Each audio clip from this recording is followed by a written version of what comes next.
Espaço Odontológico Fábio Rodrigues Teixeira e Dominus Educação apresentam Programa De Bem com a Vida. Apresentação Padre Hildo de Freitas.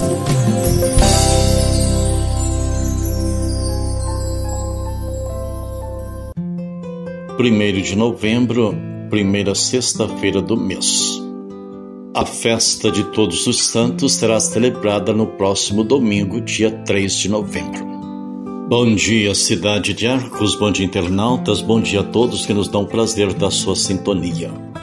Os desígnios do Senhor estão para sempre, para da morte libertar as suas vidas e alimentá-los quando é tempo de penúria.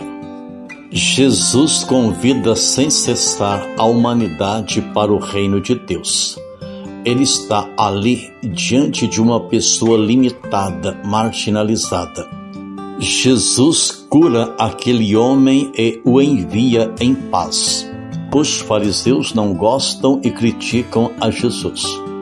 Não há tempo, lei ou lugar que impeça de praticar o bem, pois é a vida o valor maior e está acima de qualquer princípio ético. Como fazemos ou reagimos diante do bem? Quando temos fé em Deus, os problemas tornam-se como trampolins para saltarmos mais longe. Jesus não veio para restaurar uma religião, mas restaurar um relacionamento. Eu sou a porta. Quem entrar por mim será salvo. Entrará e sairá e encontrará pastagem. João capítulo 10, versículos 9. Ao ler esse versículo, nos parece algo simples de se pôr em prática, mas na verdade, a grande maioria das pessoas ainda não vive como se essa fosse uma realidade. Por isso, entram por portas que levam a destinos fora do propósito de Deus, o que traz infelicidade, angústia e muita inquietação na alma. Talvez você já tenha ouvido falar que em Jesus encontramos a salvação. Essa é uma verdade, porque na realidade ele veio ao mundo e morreu por isso. Entretanto, além dessa verdade, Jesus veio para lhe dar vida, vida em abundância e completa em todas as áreas. Em algum momento, você já parou para se perguntar o que Jesus deseja para a sua vida? Ele se apresenta a nós como o bom pastor que dá sua vida por suas ovelhas, demonstrando com essa figura o quanto ele realmente se importa com cada um de nós.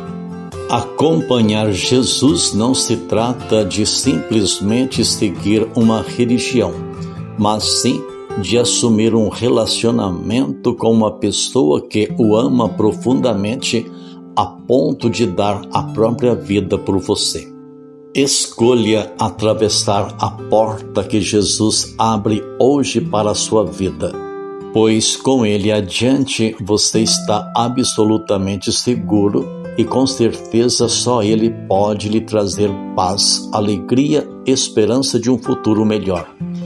Permita-se ser conduzido por uma jornada na qual você nunca estará sozinho diante das adversidades.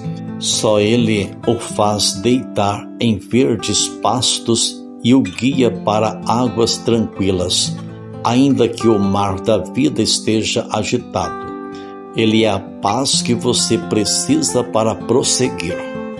O autossuficiente não aceita nem compreende a presença do reino entre nós. O que permiti que fizessem em mim? Os outros só fazem conosco aquilo que nós permitimos que eles façam.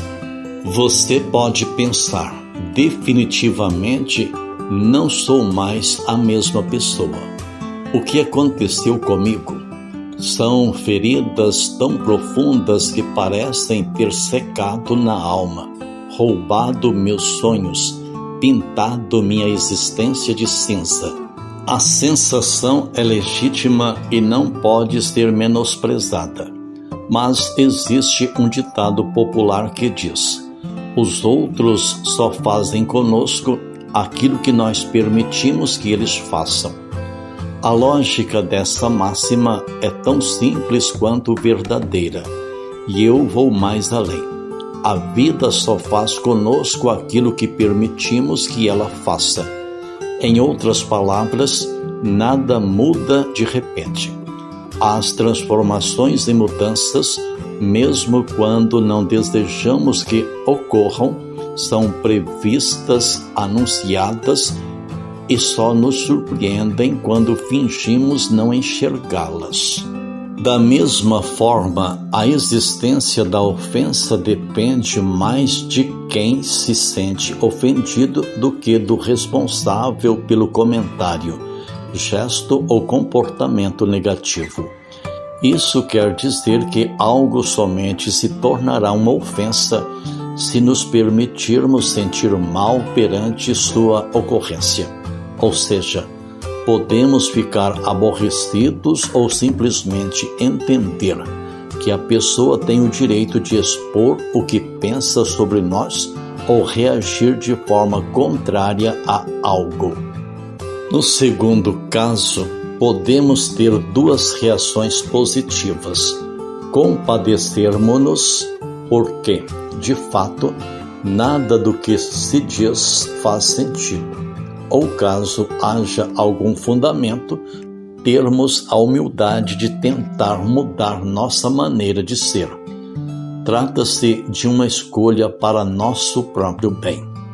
Ao mesmo tempo, vivemos um momento de intensa cobrança pela felicidade em nossa sociedade, segundo a qual temos de estar bem e realizados o tempo todo, sempre correndo atrás do sucesso, e não nos é permitido ficar sequer um só dia entregues aos pensamentos ou mesmo à tristeza.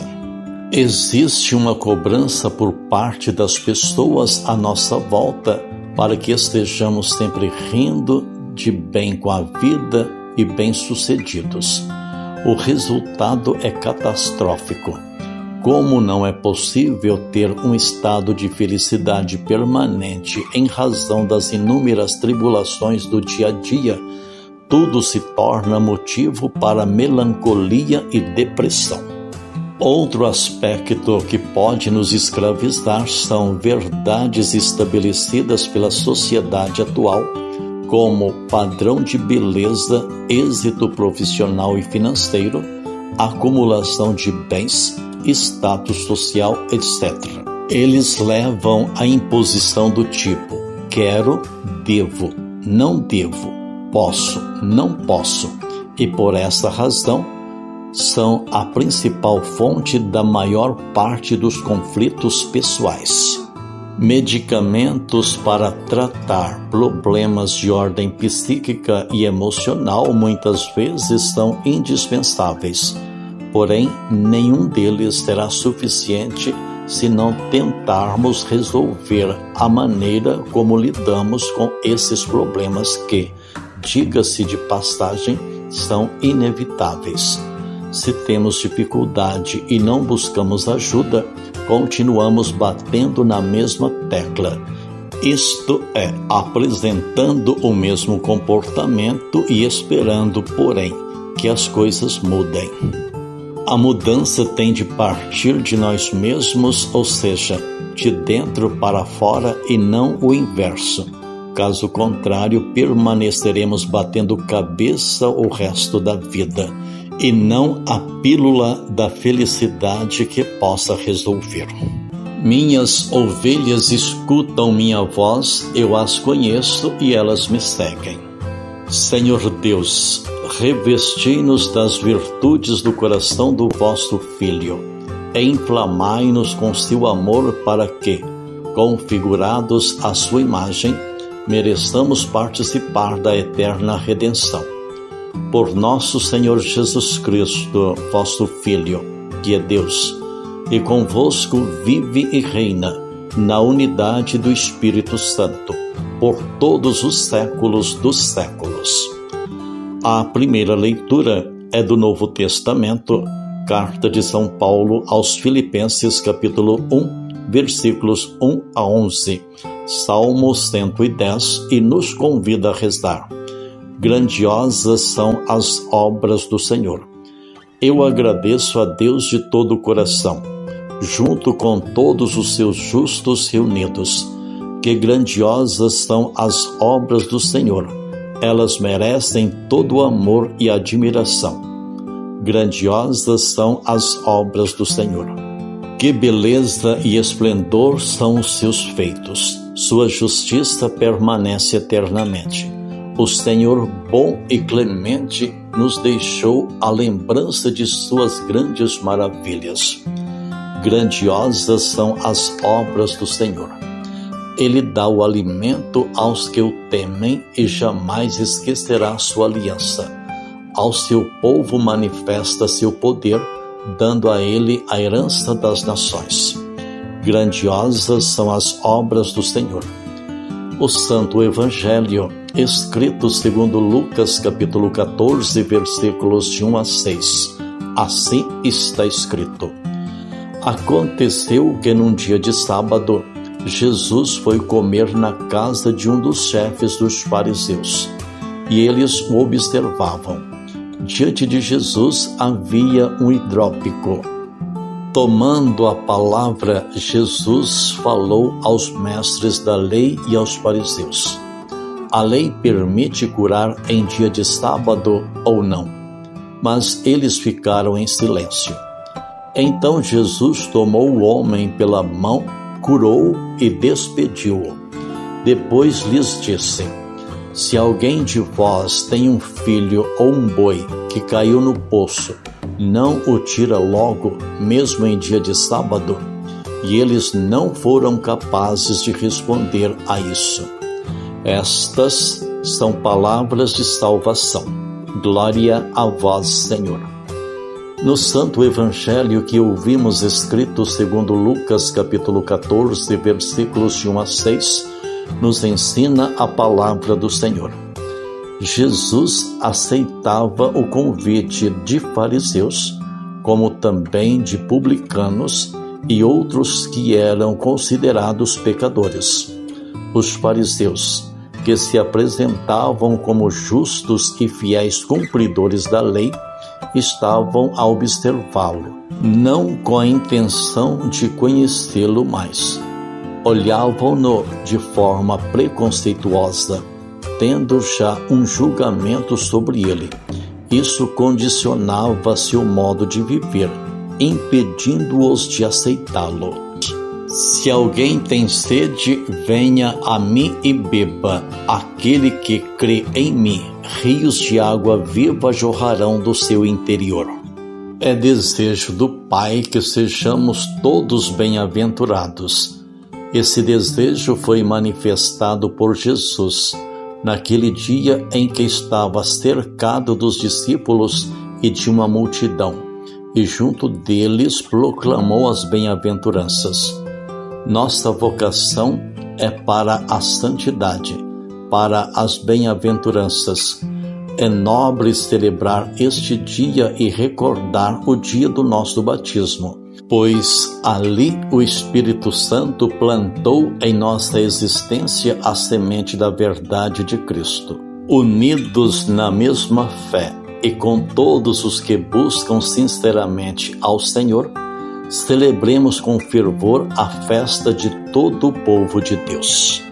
A celebração de todos os santos vem nos recordar o chamado do Senhor para todos e cada um de nós. Ele nos chama à santidade.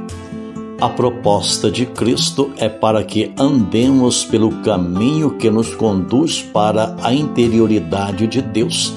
Nele nos tornemos santos e santas. Há uma riqueza litúrgica nesta celebração mostrada pela palavra de Deus.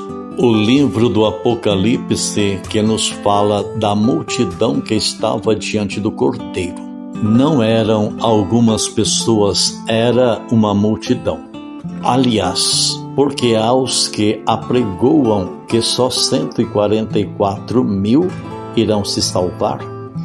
Quem assim pensa e apregoa caiu no reducionismo do Evangelho, do amor de Deus e de sua misericórdia. Falam do que não fala a palavra de Deus, mesmo estando com a Bíblia na mão. Portanto, a palavra vem nos alertar e nos impulsionar para a busca da santidade. Jesus nos fala das bem-aventuranças e dos bem-aventurados. Eis o programa para a santidade. Ser como Jesus, lavar as vestes no sangue do Cordeiro, não é uma ideia distante. Está próximo de nós e podemos tocar até com as próprias mãos, ou seja, podemos sentir essa verdade ao nosso alcance. O caminho já está pronto. É o Evangelho sobre as bem-aventuranças. É um programa do discipulado de Cristo que nos conduz para dentro do projeto do reino, de onde emana toda a santidade. Mateus sempre inicia cada bem-aventurança com belas e significativas palavras: bem-aventurados, felizes. Se o Senhor nos chama, nos convida para vivermos de modo santo, se há essa vontade em nós, o que está nos faltando? Nada. O caminho está pronto, é o mais fácil a ser percorrido, o das bem-aventuranças. Se nos aproximamos dessa fonte de santidade, basta saciarmos nossa sede de vida, de esperança de alcançarmos o que o Senhor nos propõe. A proposta de Jesus é simples: ser uma pessoa de coração acolhedor e, por isso, não ficar apenas a isso ou aquilo. Coração humilde, respeitoso e que está sempre atento para com os outros. Coração manso e misericordioso. Coração puro, aberto, construtor da paz, preocupado com a justiça e a dignidade humana, sem medo de sofrer, pois sabe onde está apostando a vida. Assim, a perseguição por causa da justiça não o afugenta. É difícil este caminho? Certamente não. Por ele é muito mais fácil se salvar do que se condenar. Se amamos sinceramente o Cristo, vamos andar pelo caminho que ele nos indica e que nos faz santos e santas, apóstolos e apóstolas do seu reino. Abençoe-vos o Deus Todo-Poderoso, Deus Pai, Deus Filho e Deus Espírito Santo.